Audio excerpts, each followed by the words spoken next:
Bienvenidos y bienvenidas al podcast Excavando Miradas. Esta primera temporada, investigadoras unidas por el mar. Conversaremos entre mujeres sobre arqueología y patrimonio en la costa del desierto de Atacama. Este podcast es producido por la corporación Chinchorro Marca para descubrir las historias, desafíos y pasiones de investigadoras del litoral desértico chileno. Bueno, hola de nuevo. Esta es la tercera entrega que vamos a tener sobre las conversaciones en torno a el patrimonio chinchorro, el patrimonio arqueológico, los trabajos de diversas mujeres investigadoras en el extremo norte de Chile. Este programa es parte de un proyecto titulado Fortalecimiento y Posicionamiento de Chinchorro Marca mediante el desarrollo de un plan de difusión y es financiado con el Programa Social de Sitios de Patrimonio Mundial del Servicio de Patrimonio mediante el Centro Nacional de Sitios de Patrimonio Mundial. Hoy día tenemos de invitada a Paz Casanova. Ella es licenciada en Arte de la Pontificia Universidad Católica, conservadora del postítulo de Restauración del Patrimonio Cultural Mueble de la Universidad de Chile, conservadora y coordinadora de diversos proyectos de conservación, manejo y puesta en valor de sitios y colecciones arqueológicas, y conservadora del proceso de nominación a la lista de sitios de patrimonio mundial del asentamiento y momificación artificial de la cultura chinchorro, entre muchas otras cosas. Así que Paz, bienvenida, gracias por aceptar esta invitación. Muchas gracias. Y quería partir pidiendo que nos cuentes un poquito sobre ti, cómo llegas a la conservación, tu trayectoria, tu historia y cómo llegas a trabajar con chinchorro en estos temas. Bueno, como tú lo mencionas, yo estudié arte. Y luego decidí investigar y meterme en el tema de la conservación y la restauración de bienes culturales a través de un postítulo. Y probando con distintas materialidades, finalmente me gustó el tema arqueológico porque podía trabajar en terreno. Esa es la diferencia con la conservación y restauración de otro tipo de inmuebles o muebles como pintura, cerámica, etc. Eso fue lo que me entusiasmó, ¿ya?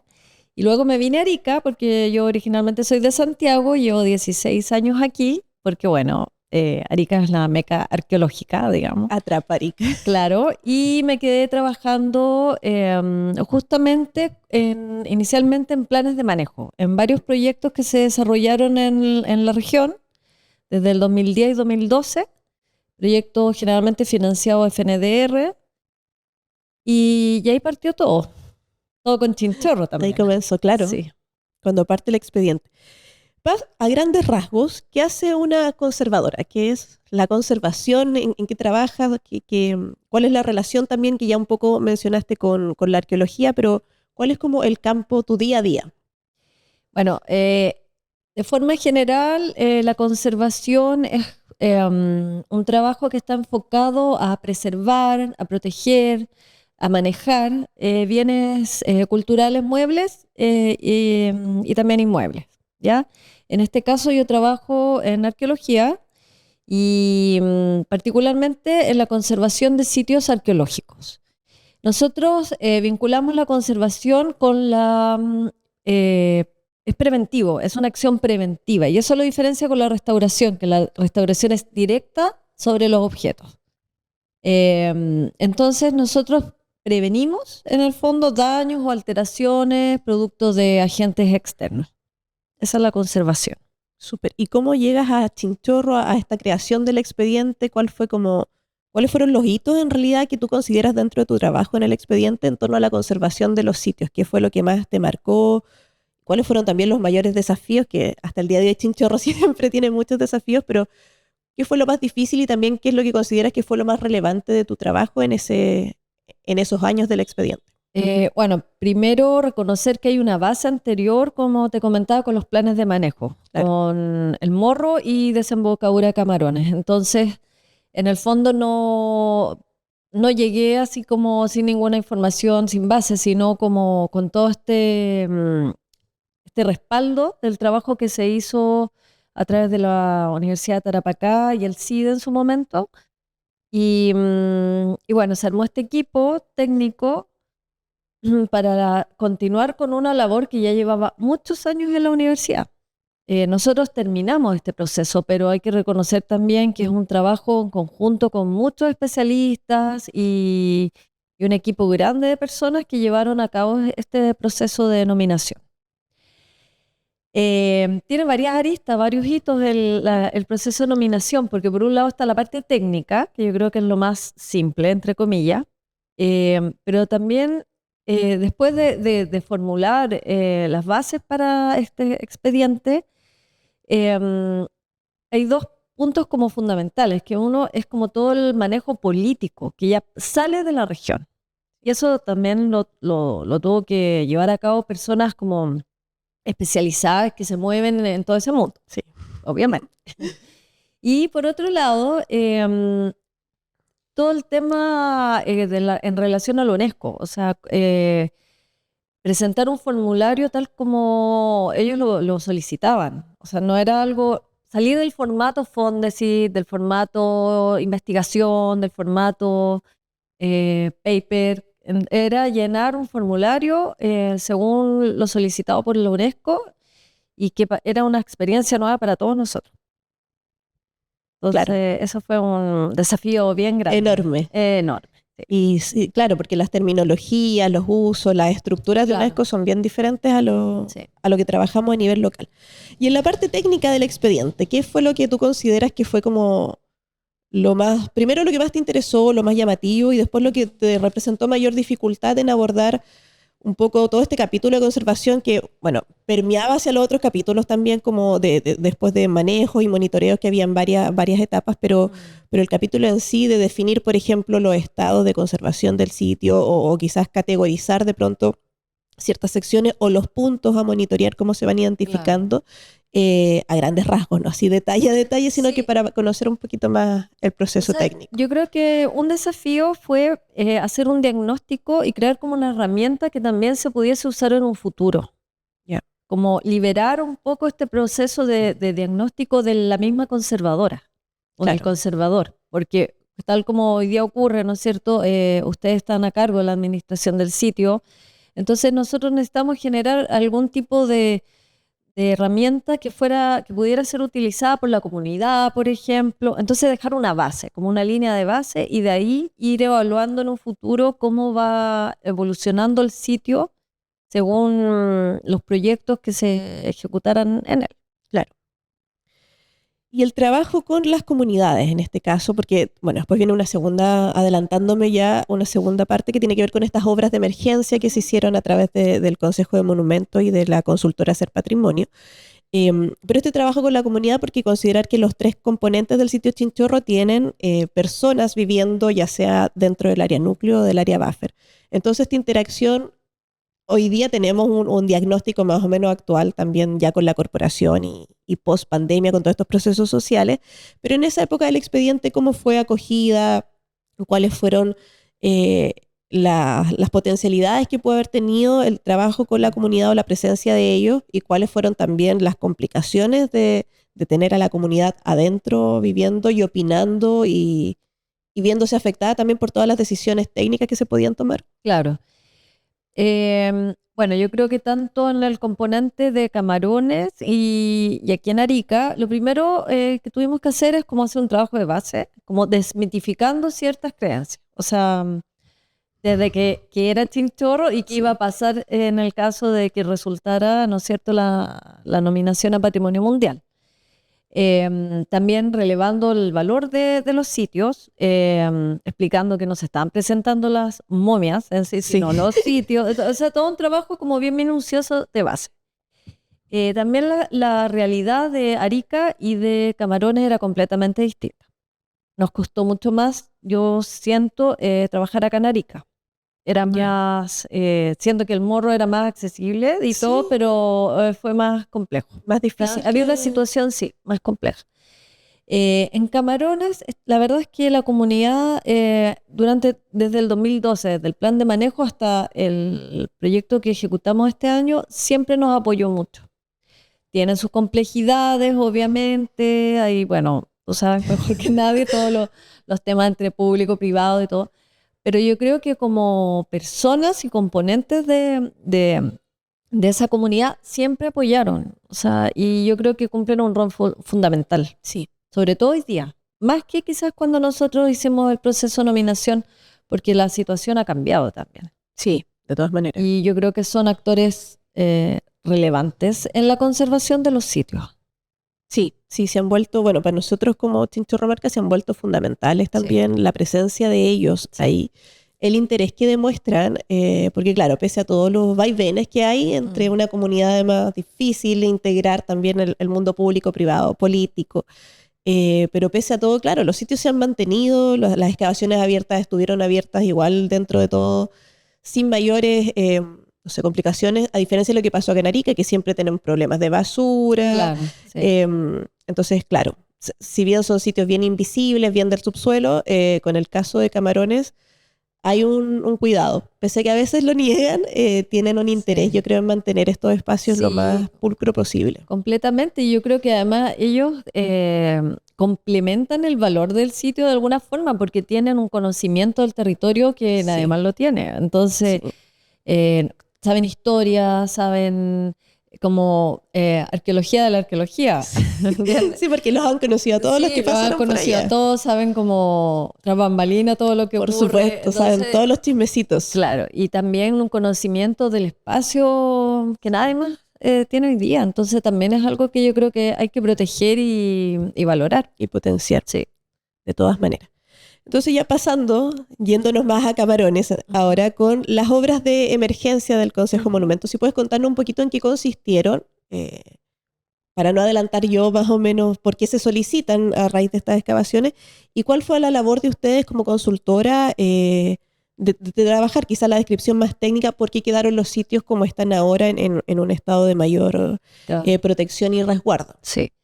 La verdad es que hicimos una tarea que estaba al debe desde hace 40 años. Sí. Hoy día prácticamente ninguna excavación arqueológica va a quedar abierta. No, imposible. Claro. Imposible. Está, tanto el Conchal Sur como Camarones 14 que se excavaron en los años 80 y de ahí reiteradas veces en el fondo estaban abiertas, o sea, expuestos los perfiles. Ahora, si en el caso hipotético de que estos sitios no fueran visitados, que solamente tuvieran alteraciones naturales, claro, el daño prácticamente es muy lento. En el fondo los sitios arqueológicos crean como una estabilidad, dentro de su fragilidad crean una estabilidad con el medio.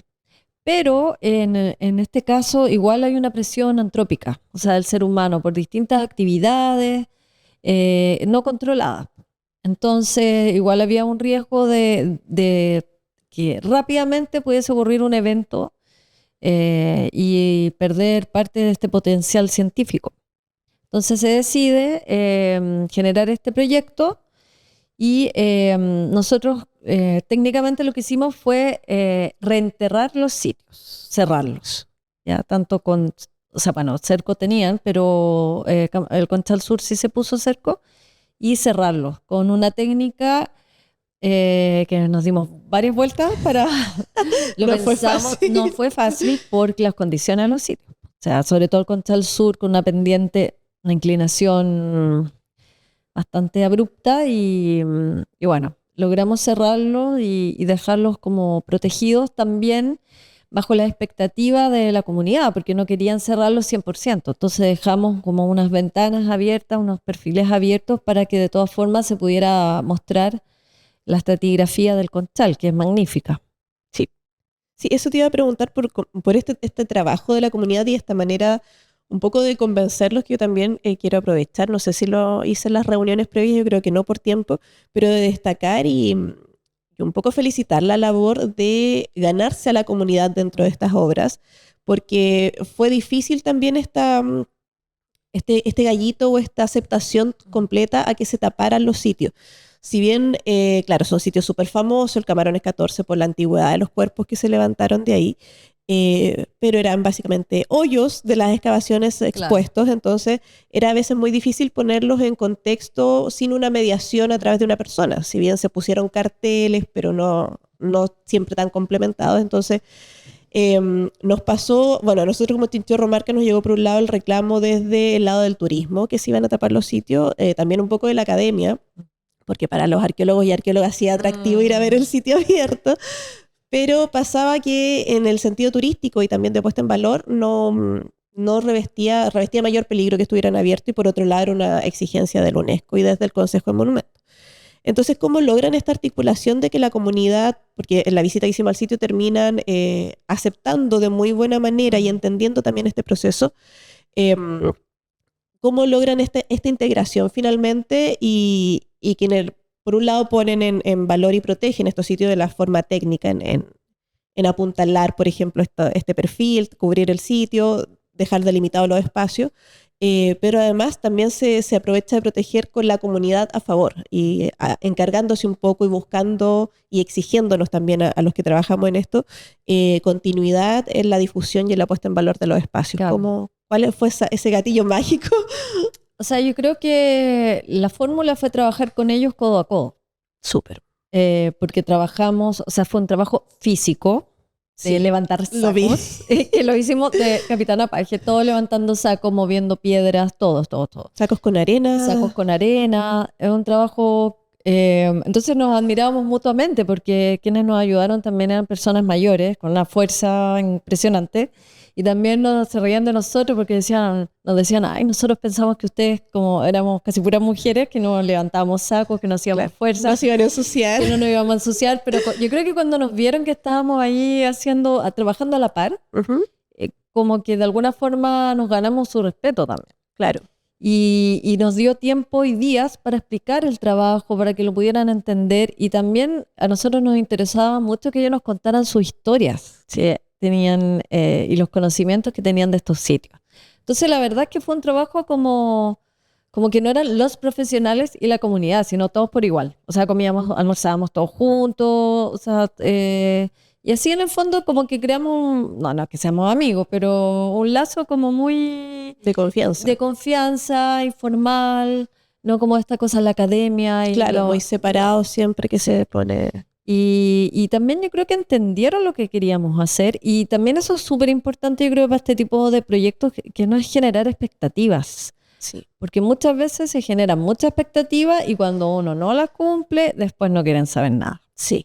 Entonces ahí nosotros fuimos súper sinceros y también les preguntábamos, porque, por ejemplo, ellos leían el mar y nos decían, no, hoy día va a haber viento. Efectivamente, pues una tormenta que casi nos entierra todos junto con... Entonces le hacíamos caso, claro, le decíamos en qué horario podemos trabajar, le preguntamos si ellos son los que... Los dueños de casa, claro, realmente. Son los dueños de casa. O sea, no vamos a venir nosotros los afuerinos a decir cómo hacer las cosas. Ahora, claro, esta hora no corre nada de viento. ¿No? Claro. Entonces, yo creo que eso con esa fórmula, digamos, funcionó súper bien. Súper bien. Súper. Sí, creo que es una fórmula bastante, bueno, como bien te decía, mágica, pero bien natural también, como lo relatas, cómo se fue dando. Sí. Porque sin la comunidad en realidad es difícil poder trabajar y esta aceptación que tuvieron después, que a nosotros nos toca ahora como el paso de esta antorcha ya de las solicitudes de ellos, de la puesta en valor de los espacios, también se hace más simple con un trabajo previo, con un trabajo técnico que ellos ya también conocen, entonces el lenguaje a veces ya es más fácil. Claro. Discutirlo, comenzar a conversarlo e ir integrando como ambas visiones. Así que me parece excelente y ahí aprovecho a agradecer todo ese trabajo. Y ahora dos preguntas, una un poco más quizás compleja, es como qué expectativas claro, o qué propuestas podría generar, no ya ahora en Camarones, sino que volviendo acá a la ciudad, en Arica, que tenemos esta presión también de sitios en ladera, de sitios con la comunidad viviendo ahí mismo, de sitios además que tienen este paso del morro donde la gente va constantemente al carrete, llenan los basureros, tiran la basura y eso terminamos limpiándolo todos los que nos hacemos cargo de estos espacios. Entonces, ¿cómo generar también esta vinculación por un lado bueno, convencer a la comunidad que es más reticente, también es comunidad mayor, entonces cuesta más a veces los trabajos físicos, pero también cómo presentar esto, porque de nuevo, hay mucha expectativa en torno a Chinchorro, a un sitio de patrimonio mundial, a cosas muy monumentales, cuando es todo lo contrario del fin de esta sociedad, que eran pescadores, las evidencias son todas de subsuelo, entonces, cómo un poco hacer dialogar quizás estos dos elementos entre la necesidad de que la comunidad se sume, se vaya integrando, que vayan aportando y no se sientan desplazados, pero por otro lado que tampoco se generen grandes expectativas de instalar un museo chinchorro en cada casa, que No, también a claro. veces son deseos Sí. que van apareciendo. Mira, yo creo que, o sea, no tengo como una idea así Muy- mágica porque es complejo, porque hay muchos actores involucrados. Yo creo que el municipio es fundamental, fundamental. Pero yo, en el fondo, yo creo que hay que ser más coherente el discurso, porque por un lado se habla la importancia de Chinchorro, el valor de los sitios, hay toda una plataforma de información súper importante, pero cuando tú vas al lugar, Nada. o sea, independientemente de los chinchorros, no hay ninguna valoración de ese espacio. O sea, yo traje visitas la semana pasada, ni hablé de chinchorro porque, No, ¿para qué? o sea, el lugar, el morro estaba, o sea, a un nivel de basura que, no, que Es o sea, deplorable. es sin palabras. Sí, No. sí. Entonces yo creo que en verdad hay que partir limpiando. Sí. No. Y después ya ver como estrategias más específicas con Chinchorro, porque el morro es un hito histórico y natural súper relevante en sí mismo también. Entonces, fuera de Chinchorro, Claro, tiene todas estas capas que se superponen, Claro. está la guerra también. exactamente, entonces en las condiciones que hoy día está, Sí. te habla de otra cosa, no del valor que realmente tiene. Sí, sí, eso es como curioso también en la ciudad porque como tú dices, hay una suerte de identidad en torno a Chinchorro, en torno a la guerra y el morro, pero efectivamente uno va al sitio y es deplorable. A nosotros Claro. nos toca limpiar por lo menos 1 o 2 veces al año. Es mucha basura de carrete, muchos Mm. escombros también que acumulan Exactamente, ahí. sí. Y lo mismo toda la parte como periférica del morro, que también es parte del sitio Patrimonio Claro. Mundial, dicho sea de paso, es un cúmulo enorme de basura Sí. y de quema de basura, Claro. de autos abandonados y cosas. Entonces yo no me saltaría ese paso y no estaría pensando en turismo. No, la No. palabra turismo cuando yo la escucho es como, a ver, no, primero limpiemos. ¿Qué se va a mostrar? Claro. Claro. No. Sí, y ahí yo creo que un poco cae de rey a paje, porque es de autoridades que aparecen quizá a puntos muy específicos, a cosas de Claro. cortada de cinta, pero también a la comunidad en general, al día a día. Exactamente. Incluso acá en el centro, también el morro con esta cosa del viento hace que todo se vaya hacia allá, y si dejamos la basura en el centro de la ciudad, Sí. termina allá. Y la segunda pregunta ya es un poco más amplia, más como de la metafísica, y para ir cerrando también un poco la conversación, ¿cuál crees tú que es la importancia de la conservación de los sitios arqueológicos, de las evidencias arqueológicas? ¿Cuál es el valor que da el trabajo técnico que haces tú a esta reconstrucción o co-construcción en realidad de los pasados muy remotos y también muy recientes? Que la arqueología por suerte da para harto periodo. Sí. A ver, yo creo que hay muchas razones por las cuales es importante conservar. Pero quizás yo lo pensaría al revés, como, ¿por qué no conservar? O sea, Chan, chan. ¿por qué no vas a conservar o proteger un sitio arqueológico? Es como cuando uno mira la salud del cuerpo, o sea, cuando tú enfocas la salud como a las enfermedades, Claro. a la curación, no, o sea, pensar como dar vuelta la moneda y decir, no, yo quiero estar bien, Como el orgánico. tener salud, o sea, no enfocarse como en los problemas, A resolver, claro, una cosa sino puntual prevenir antes, y esa es la conservación, y buscar la salud. y mantenerlo. Exactamente, porque en el fondo es vida, y yo creo que los sitios arqueológicos de alguna forma también es vida, pues es como un reservorio de experiencias que ocurrieron en ese espacio y que nos sirve para entender, bueno, el pasado y el presente y obviamente el futuro. Entonces, es como, ¿Por qué no? ¿por qué no? ¿Por O qué sea, ¿qué razón hay para no conservar un sitio arqueológico? Me encantó. Espero que los servicios escuchen, porque estoy muy de acuerdo con la idea en la necesidad de esta conservación preventiva y de esta como pensamiento inicial en realidad en mantener los sitios y mantener este reservorio. Me encantó el concepto de experiencias acumuladas. Así que ojalá todos los servicios encargados de hacer intervenciones en los sitios y en los materiales lo tengan en cuenta. Porque, claro, resolver un problema puntual a veces o resolver ciertos errores que se incurren es poner un parche curita. Exactamente. Pero perdemos gran parte de nuestra identidad, nuestra memoria, nuestro pasado. Bueno, Paz, agradecerte de nuevo Agradecerte a ti. la presencia acá. La idea de estos programas es que continúen, estas conversaciones nos permiten también destacar el rol de las mujeres en la arqueología, en la conservación, en el patrimonio cultural de la región. Así que nada, muchas gracias por tu experiencia, por tus trabajos también previos, que el expediente nos permite estar acá ahora con Chinchorro y esperamos seguir en contacto. Muchas gracias por la invitación. Chinchorro Marca administra los sitios arqueológicos de la tradición cultural Chinchorro, Patrimonio Mundial de la UNESCO, y ejecuta acciones junto a la comunidad para su protección, estudio y valoración.